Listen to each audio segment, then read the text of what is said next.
Hello అండి, నమస్తే. Welcome back to my channel Tasking Homemaker. Friends, ఈరోజు వీడియోలో కష్టమైన పనులు సులభంగా తెలివిగా చేసుకోగలిగే కొన్ని మంచి టిప్స్ని అయితే షేర్ చేస్తున్నానండి. ఇక వీడియోలోకి వెళ్ళిపోతే, ఇలాంటి చిన్న కుక్కర్లో అన్నం పెట్టినా పప్పు పెట్టినా మనకి పొంగిపోతూ ఉంటుంది.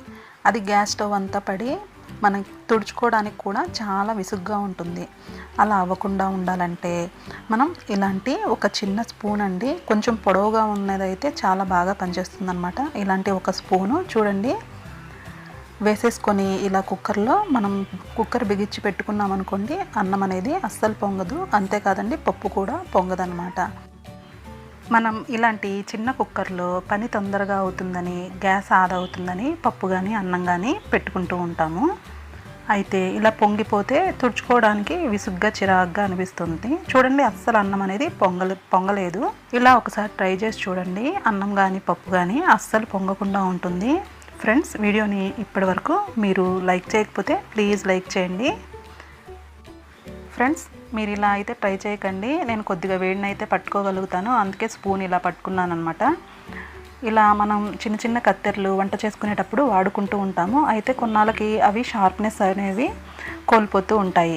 అలాంటప్పుడు మన ఇంట్లో ఈ విధంగా సాల్ట్ ఉంటుంది కదండి, సాల్ట్ డబ్బాని తీసుకొని ఈ విధంగా కత్తెరని సాల్ట్ డబ్బాలోకి ఉంచేసేసి కట్ చేస్తున్నట్లుగా మనం ఒక 10 నుంచి 12 సార్లు ఈ విధంగా చేస్తూ ఉంటే కనుక షార్ప్నెస్ అనేది, ఆ పదును అనేది తిరిగి వస్తుందన్నమాట కత్తెరకి. చక్కగా మనం తిరిగి బాగా వాడుకోవచ్చు. షార్ప్నెస్ అయితే బాగా వస్తుందండి.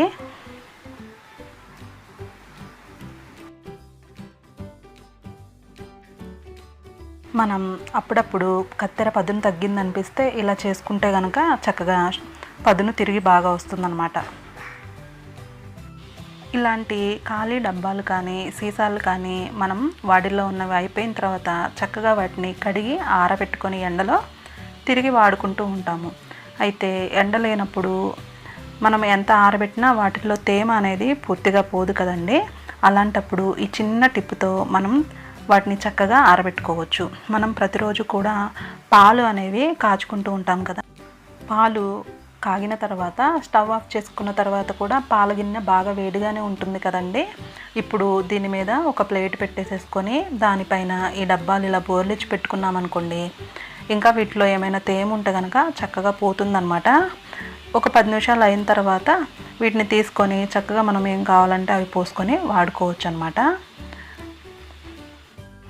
ఇక మన నెక్స్ట్ టిప్ వచ్చేసి, మనం ఇలాంటి గాజు సీసాలు, చిన్న జాడీలు, డబ్బాల్లో ఇలా కారాలు లేకపోతే పచ్చళ్ళు పెట్టుకుంటూ ఉంటాము. అయితే ఇవి వాడేసుకొని కడుక్కున్న తర్వాత కూడా వాటిల్లో ఉన్నది ఘాటైన వాసన అనేది పోదు కదండి. అలాంటప్పుడు ఒకసారి ఇలా చేసి చూడండి, ఆ ఘాటైన వాసన అనేది ఆ డబ్బా లేదా సీసాలో అస్సలు ఉండదన్నమాట. మన ఇంట్లో ఇలాంటి అగ్గిపెట్టెలు అనేవి ఉంటూ ఉంటాయి కదా. అగ్గిపెట్టె తీసుకొని ఇలా 2 అగ్గిపుల్లల్ని తీసుకొని వెలిగించే ఆర్పేసేసి ఆ పొగతోనే ఆ సీసా లేదా డబ్బాలో అగ్గిపుల్లని వేసేసేసి మూత బిగించేసేయాలి.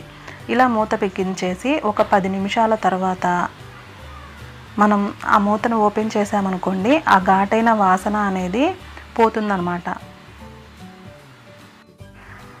ఇప్పుడు 10 నిమిషాల తర్వాత పొడిగా ఉండే శుభ్రమైన క్లాత్తో ఈ సీసాని తుడిచేసేసుకొని మనం చక్కగా ఏం కావాలంటే అవి పెట్టుకొని వాడేసేసుకోవచ్చు అనమాట. ఫ్రెండ్స్, ఈ టిప్స్ అన్నీ మీకు నచ్చినట్లయితే వీడియోని లైక్ చేయండి. ఫ్రెండ్స్, లైక్ చేసినట్లయితే ఎక్కువ మందికి షేర్ చేయబడుతుంది అనమాట.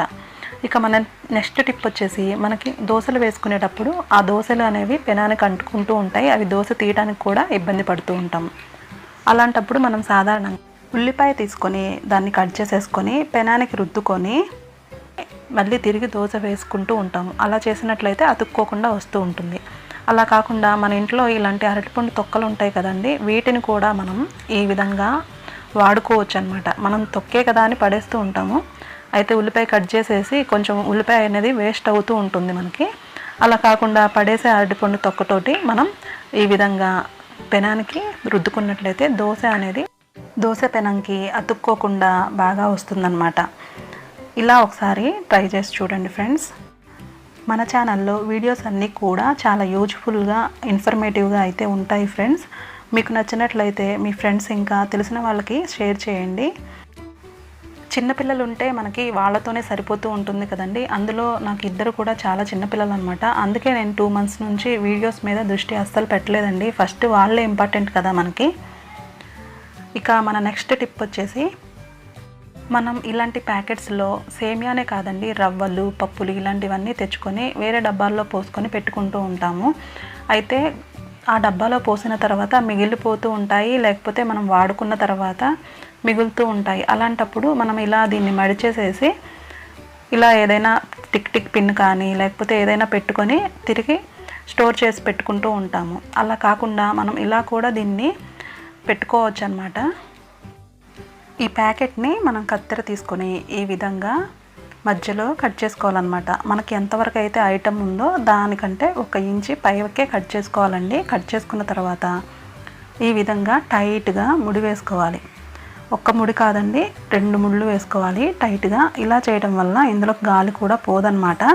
అంతేకాదండి, పప్పులు ఇలాంటివి కూడా గాలి పోదు కదండి, పాడవకుండా కూడా ఉంటాయన్నమాట.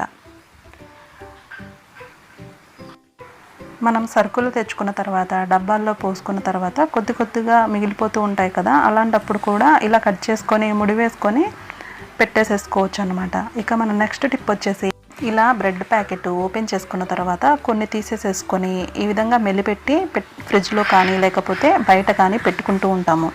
అయితే అలా పెట్టుకున్నా అవి పొడిగా అయిపోతూ ఉంటాయి, అంత ఫ్రెష్గా అయితే ఉండవు కదా. అంతేకాకుండా కొద్దిసేపటికి మెలిపెట్టిన ఈ ప్యాకెట్ ఓపెన్ అయిపోతూ ఉంటుంది. ఇలా అవ్వకుండా ఉండాలంటే ఈ విధంగా బ్రెడ్ ప్యాకెట్ని పూర్తిగా గాలి లేకుండా ఈ విధంగా మెలిపెట్టేసేసుకొని ఈ విధంగా ఇలా వెనక్కి మడుచుకోవాలి. వీడియోలో చూపించిన విధంగా ఈ విధంగా పువ్వులాగా అవుతుందండి, చూడండి. ఇప్పుడు దీన్ని బ్రెడ్ ప్యాకెట్ని మొత్తాన్ని కవర్ చేస్తున్నట్లు ఈ విధంగా బాగా మెలిపెట్టిన తర్వాత మడుచుకోవాలి. ఈ విధంగా పెట్టుకోవటం వలన ఆ ప్యాకెట్ అనేది తిరిగి ఓపెన్ అవ్వకుండా ఉంటుంది. మనం దీన్ని ఫ్రిడ్జ్లో అయినా పెట్టుకోవచ్చు, బయట అయినా పెట్టుకోవచ్చు అండి, ఫ్రెష్గా అలానే ఉంటుందన్నమాట. ఇక మన నెక్స్ట్ టిప్ వచ్చేసి, మనం పిల్లలకి పాలు అనేది బూస్ట్ కానీ హార్లిక్స్ కానీ వేసి కలుపుకుంటూ ఉంటాము. అయితే మనం ఇలా పాలు పోసుకున్న తర్వాత ఈ విధంగా పంచదార, బూస్ట్ ఈ విధంగా వేసుకొని కలుపుకున్నాం అనుకోండి, అవి సరిగ్గా కరగవు అనమాట. ఈ విధంగా ఇప్పుడు నేను కలిపి చూపిస్తున్నాను చూడండి, అస్సలు కరగవు అనమాట, అలా అడుగున ఉండిపోతాయి. అలా కాకుండా ఇలా ట్రై చేయండి. మనం పాలు గ్లాసులో పోసుకున్న తర్వాత వేరొక గ్లాసు తీసుకొని తిరగపోసుకుంటాం కదండి. ఆ తిరగబోసే గ్లాసులో ఫస్ట్ పంచదార వేసుకోండి. పంచదార వేసుకున్న తర్వాత మాత్రమే బూస్ట్ కానీ హార్లిక్స్ కానీ వేసుకోవాలి. అప్పుడే మనకి పూర్తిగా కరిగిపోతాయి అన్నమాట. అంతేకాదండి, కొద్దిగా వేడిగా ఉన్నప్పుడే కలుపుకుంటేనే ఏవైనా కానీ బాగా కరుగుతాయి అన్నమాట. ఇలా కలుపుకుంటే కనుక మొత్తం కూడా బాగా కరిగిపోతుందండి. ఇలా ఒకసారి ట్రై చేసి చూడండి ఫ్రెండ్స్. ఈ వీడియోని ఇప్పటివరకు మీరు లైక్ చేయకపోతే ప్లీజ్ లైక్ చేయండి.